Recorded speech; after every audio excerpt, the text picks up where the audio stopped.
Bom dia a todos e todas que nos acompanham em mais uma entrevista ao vivo promovida pelo Diário dos Campos.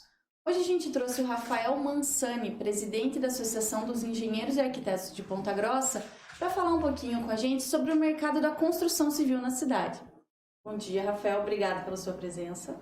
Bom dia, obrigado pelo convite. Estamos à disposição para conversar um pouquinho sobre esse mercado da construção civil.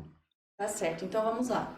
A gente pegou alguns dados com a prefeitura relativos à liberação de alvarás, né? Aquele documento que é necessário para iniciar as obras da construção civil. A gente percebe que mesmo com uma queda aí do ano passado para cá no semestre de 55% na metragem quadrada, ou seja, no total que deve ser construído, a gente está já percebendo uma retomada nesse ano. Desde abril os números vêm crescendo mês a mês. A gente queria saber da Associação dos Engenheiros e Arquitetos como que vem sido percebido esse movimento na construção civil. Ótimo. Esses números fornecidos, pelo Departamento de Urbanismo da Prefeitura são os números mais consolidados. A gente pode ter uma ideia real do que está acontecendo no mercado da construção civil. Então, desde aí, o começo da pandemia, é normal, é natural que haja uma desaceleração no mercado da construção civil em virtude de que não sabia bem ao certo como o mercado da construção e até o mercado imobiliário iria se comportar. Então, pela instabilidade do sistema como um todo, houve um recuo nas novas construções, por isso um decréscimo nesse número de alvarás expedidos e, consequentemente, na metragem quadrada das obras. Então, o que se entende se lendo esses números é que as obras novas pararam de serem solicitadas. Até essa retomada aí um pouquinho deve-se à aprovação logo do plano diretor. Então, os empreendedores aí visando uma modificação dentro do plano diretor solicitaram os alvarás agora, garantindo o direito da construção dentro do plano diretor antigo, não necessariamente que as obras continuem. E as obras que já estavam em andamento continuaram andando. Isso pode também ser percebido dentro dos outros números, que é com relação aos números de funcionários e demissões. Para quem está nos assistindo entender um pouquinho, o plano diretor é um documento que regulamenta diversas questões da estrutura da cidade, inclusive algumas regras que interferem diretamente na construção civil, né? Exatamente. Como esse plano diretor ele tem algumas mudanças significativas dentro do quadro urbano, então ele realmente causaria impacto dentro de alguns empreendimentos já planejados, já projetados dentro de uma concepção que no plano diretor ainda vigente era permitido. Não sendo mais permitido, os projetos teriam que ser refeitos. E isso o empreendedor achou melhor, já que possui o terreno, já que possui o projeto, solicitar o alvará e garantir aquele direito da construção. O Diário dos Campos vem acompanhando essa revisão do plano diretor, então você que tiver interesse de saber um pouquinho mais sobre ele pode acessar mais informações no nosso site. Uma questão que a gente percebeu também analisando os números dos alvarás é a questão dos prédios de 3 ou mais pavimentos. Nesse ano, juntando o primeiro semestre, são mais alvarás liberados para a construção de prédios do que em relação ao ano passado. Nesse ano foram 20 alvarás e no ano passado 14. Como que está sendo esse processo de verticalização de Ponta Grossa? Como que os engenheiros vêm pensando, vêm planejando aí essa questão? Em termos de desenvolvimento urbano, a verticalização sempre é mais interessante para o município. É um crescimento menos oneroso, onde não aumenta-se o perímetro urbano e, com isso, o investimento é menor em termos de infraestrutura. Então, a verticalização sempre é interessante, desde que não traga impactos para o município e não onere o município ou dificulte a circulação das pessoas e de veículos em torno daqueles empreendimentos lançados. O plano diretor ele visa a corrigir algumas distorções que estavam vigentes. No nosso ponto de vista, a associação estudou e participou muito do plano diretor, a gente verificou que o plano diretor atende várias demandas que nós já havíamos solicitado para algumas mudanças, e hoje ele corrige bastante incoerências que era permitido anteriormente. Esses números dos edifícios são alguns empreendimentos lançados de final, começo de ano, ali até o começo da pandemia, e outros também por realmente temerem a mudança no plano diretor, entendendo que o seu empreendimento pudesse ter algum prejuízo em virtude de novas regras e novos sistemas construtivos ali, nos seus imóveis, né, nos seus terrenos ali que eles já imaginavam a fazer o projeto. Considerando esses resultados que Ponta Grossa já vem apresentando, quais que são as perspectivas da construção civil para até o final do ano? Veja, a construção civil, o mercado da construção civil é um mercado que traz muito benefícios ao município. É o mercado que mais contrata uma mão de obra não especializada. É uma mão de obra que realmente está disponível no mercado de trabalho e o mercado da construção acaba absorvendo, além de outras mãos de obra mais especializadas, desde um carpinteiro, montador de estrutura de aço, o armador, o pedreiro, o mestre de obra, que hoje são profissões bem valorizadas. Então ele acaba absorvendo toda essa mão de obra. Em termos de impostos e taxas, a partir do momento que começa a ser liberado uma construção, existe a taxa taxa de alvará, taxa do EIVE, depois o habite-se, o ISS sobre aquele empreendimento, mas o município terá, para um longo prazo, o recolhimento do IPTU em cima daquele imóvel que foi construído. Então é um mercado que o município tem muito a ganhar com a construção civil. É um mercado que abastece o município de impostos ao longo de um grande tempo. Então a gente analisa e vamos até levar para o Conselho de Desenvolvimento para ver se a gente consegue algum benefício, alguma prorrogação do município com relação aí a determinados impostos.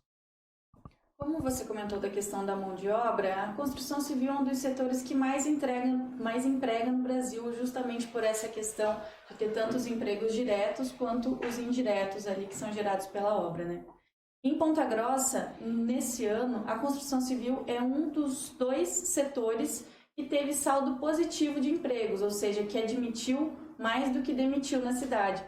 Foram 1.639 novas admissões em relação às demissões. Como que está essa questão aqui em Ponta Grossa? A gente sabe também que a construção civil, além das vagas de emprego formais, esses números dizem respeito só a vagas com carteira assinada, também tem aquelas informais, terceirizadas, através de e-mails, por exemplo. Quem busca um emprego nessa área, o que pode esperar até o final do ano? Nós temos 2 quadros. Um dos empreendimentos já lançados e em construção. Então, nesse período, o que nós conversamos com vários empreendedores é que foram adotadas algumas medidas que não tivessem um impacto direto no seu custo. Ou seja, acabou não tendo uma dispensa desses funcionários para que não houvesse a folha de pagamento, ele não fosse onerada com relação a isso daí, e o custo do imóvel subisse. Dessa forma, a gente analisa que a construção não desempregou, pelo contrário, manteve seus empregos, tiveram adotando algum costume ali de você liberar o pessoal que estava com férias aí em atraso, então liberou-se, colocou em dia ali a situação do funcionário. Com isso não houve as demissões, imaginando os números dos alvarás aí, que tem solicitações de alvarás para as obras serem iniciadas, então se acaba não dispensando e recolocando aquela mão de obra já num novo empreendimento. Com isso se evita, né, a dispensa do funcionário não onera a construção, que não estava, né, no orçamento inicial, e havendo um impacto menor nos números do CAGED, que é o que está aí apresentado. A gente publicou no Diário dos Campos hoje uma matéria sobre a questão dos acordos trabalhistas feitos nesse período da pandemia aí. Aquela questão da redução de jornada e de salário, suspensão contratual e trabalho intermitente. E novamente a construção civil se destacou, sendo um dos setores que menos fez esses acordos, portanto que mais manteve as vagas de emprego. A que se deve esse fator da construção civil continuar com bons números, mesmo em meio à pandemia, enquanto outros setores sofrem um pouco mais? Então, são alguns fatores interessantes. Até enquanto a gente estava conversando, que eu estava bem lembrando, pensando nisso daí. Você tem o fator de que sai mais barato para o construtor. Às vezes, reduzir um pouco o valor da venda do imóvel do que haver um custo ali de dispensa, de se onerar na mão de obra, e futuramente ou num pequeno prazo ele vai ter que recontratar e às vezes perdendo aquela mão de obra que ele já estava acostumado a trabalhar, às vezes até mesmo formou aquele profissional, acaba perdendo, ele migra para uma outra construtora e aquela mão de obra ele deixa de ter, que já estava acostumado, o seu acabamento dependa daquela mão de obra que ele está acostumado a trabalhar. Então, esse pode ser um número que a gente verifica no CAGED. Voltando ao mercado imobiliário, a gente percebeu que houve uma redução nos valores dos imóveis, em contrapartida com a redução da taxa Selic, que está em 2,25, e os investimentos, né, em fundos não acabou, até mesmo na poupança, não é muito mais atrativo. O imóvel sempre foi um bom investimento. Ao longo prazo, ele acaba se valorizando, quando não para a venda, ali para a locação, que é um mercado que houve um grande crescimento, em virtude até mesmo do pessoal trabalhar ali mais em casa, ou ter um pequeno escritório que possa prestar uma mão de obra terceirizada, através até mesmo dos DMEI. Então, esse mercado aí da locação acabou tendo uma alavancagem nesse período da pandemia. Então, em virtude disso daí que o mercado imobiliário, em contrapartida, o mercado da construção civil, tende a ser sempre um mercado vantajoso aí para os investidores e que traz um bom retorno no final aí na entrega do imóvel. Na última semana, nós entrevistamos o Carlos Tabarnaro, vice-presidente regional do Sindicato da Habitação, e também o Eduardo Consorte, que é da construtora Prestes. Eles comentaram um pouquinho sobre essa questão do mercado imobiliário, inclusive você que está nos assistindo, quiser saber um pouquinho mais, pode conferir a entrevista completa no nosso site. Uma das questões que eles comentaram são as tendências dos novos imóveis. A gente queria saber da Associação dos Engenheiros e Arquitetos, o que vem sido programado aí para o futuro? Por conta da pandemia, das mudanças de comportamento do consumidor, devem haver reflexos também na construção civil? Nesse primeiro momento, em que o pessoal ficou mais em casa, né? Então eles observaram que há necessidade de alguns espaços nas residências específicos para ver esse trabalho remoto, né? Poder ter ali um cômodo, um pouco mais de tranquilidade, ainda mais para quem tem criança ali, que possa prestar um serviço, conversar via web ali com uma diretoria, sem que haja, né, aquela circulação das pessoas na sua residência. Então haverá, com toda a certeza ali, um cômodo a mais aí nas novas residências, que seria, né, o espaço do home office, o espaço de trabalho, o antigo escritório, que nas casas antigas aí era um costume, né, o pessoal ter a biblioteca ali, o escritório propriamente dito, para que haja o trabalho na residência. Isso a pandemia mostrou que há uma necessidade, né? E acreditamos que o mercado volte a uma normalidade depois que essa pandemia passe. Porém, alguns costumes aí podem ser que fiquem, que é o home office. Menor despesa de deslocamento, maior rapidez, né, na conversa. Então, a gente vê que isso já está se tornando realidade, até mesmo na readequação dos quartos dos hotéis, onde nos quartos mais antigos ali até existia, né, aquela salinha onde o pessoal faz o trabalho dentro dos quartos. E alguns hotéis mais novos, a gente percebe que eles fizeram isso uma área comum, né? Aquela área ali embaixo, no hall de entrada, com alguns computadores, e todo mundo começou a trabalhar ali. Porque antes o computador era só uma consulta e não webconferência, né? Não o pessoal ficar conversando. Isso então está sendo levado novamente para dentro dos quartos. E é uma tendência momentânea e acreditamos que isso permaneça por algum tempo, né? São imóveis, então, que devem voltar a ser maiores depois de um período em que a tendência foi a compactação. Exatamente. A gente imagina que algum setor, né, solicita esses imóveis aí com pelo menos esse cômodo a mais para a família ali poder trabalhar numa tranquilidade do lar sem que haja uma inserção, uma interferência, né, desse trabalho dentro de casa com a família, com o dia a dia ali da família propriamente dito. Você entrega hoje a presidência da Associação dos Engenheiros e Arquitetos de Ponta Grossa após 2 anos de gestão. Queria que o senhor destacasse quais que foram os principais trabalhos desenvolvidos ao longo desse tempo, até para quem está nos assistindo entender um pouquinho qual que é a atuação da associação. A Associação dos Engenheiros e Arquitetos de Ponta Grossa é uma associação já histórica. Primeiro, ela é classista, né? Então ela defende os engenheiros e os arquitetos. Defende o quê? A sua atuação, a sua valorização profissional, buscando com essa valorização cursos, eventos, palestras. Nós demos continuidade a um trabalho de valorização e de cursos. Nesses 2 anos nós fizemos 2 grandes eventos, que foram o Congresso Nacional de Engenharia e Tecnologia.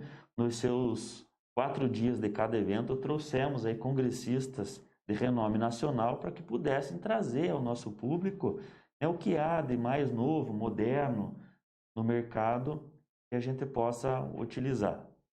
Nesses 2 anos também trabalhamos internamente na consolidação da associação como entidade de classe dentro do cenário paranaense, levando a Associação dos Engenheiros e Arquitetos de Ponta Grossa como a segunda maior entidade de classe do Paraná, reconhecida anualmente pelo Encontro Paranaense de Entidades de Classe, realizado pelo Conselho Regional de Engenharia e Agronomia, que é realizado em Foz do Iguaçu. Isso foi no final do ano passado, onde fomos aí consagrados com o prêmio de segunda maior entidade de classe do Paraná, com alguns destaques em políticas públicas, defesa da atuação do engenheiro na sociedade, valorização do engenheiro e do arquiteto na sociedade. Então isso nos gratifica, porque você faz um trabalho ali que é um trabalho honorífico, pensando na classe, pensando nos companheiros, pensando na engenharia e na arquitetura,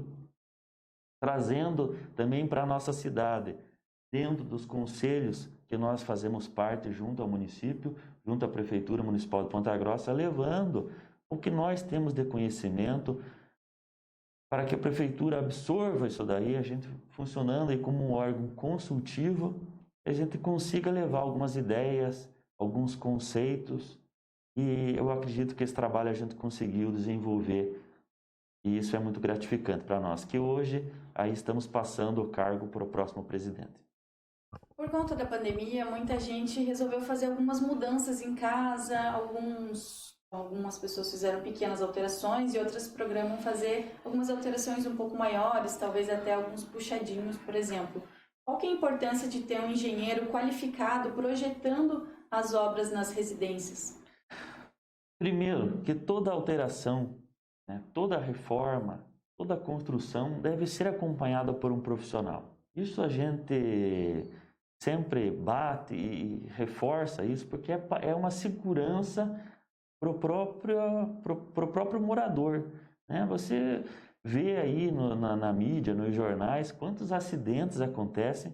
Muitas vezes é pequena reforma, ou às vezes até uma limpeza ali que o pessoal vai, e acontece acidentes, porque não tem um determinado conhecimento que a formação do engenheiro e do arquiteto ele possui, Então ele já visualiza, né? Ele já imagina uma consequência que pode haver se não for tomado certos cuidados.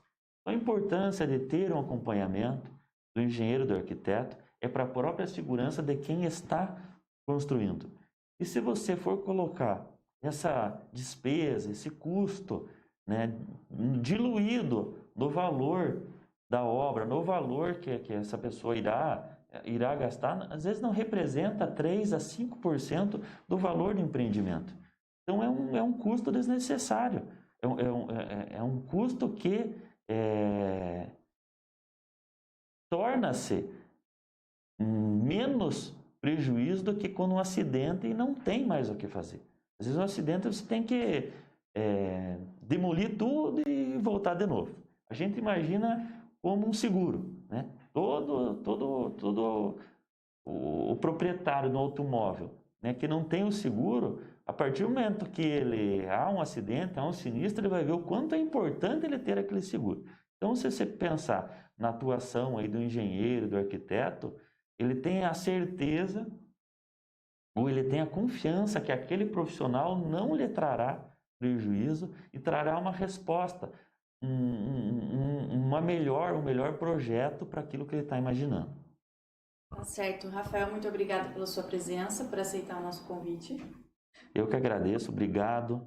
Estaremos sempre à disposição, a Associação dos Arquitetos está sempre de portas abertas e é sempre gratificante vocês que podem aí, levar um pouco do nosso trabalho, do nosso conhecimento para a sociedade e para os engenheiros que não fazem parte ainda da associação, que estejam aí se formando ou já no mercado de trabalho, o quão importante é estar dentro de uma associação classista, conversando, trocando as ideias, informações para o fortalecimento sempre da nossa profissão. Muito obrigada também a você que nos acompanhou até aqui. Lembrando que a entrevista fica disponível no nosso Facebook, no nosso site, no nosso canal do YouTube. E quem quiser saber um pouquinho mais sobre os números que a gente comentou aqui, sobre o tema da conversa, pode também conferir a matéria escrita que será publicada no Jornal Impresso de amanhã e também no site do Diário dos Campos. Até a próxima!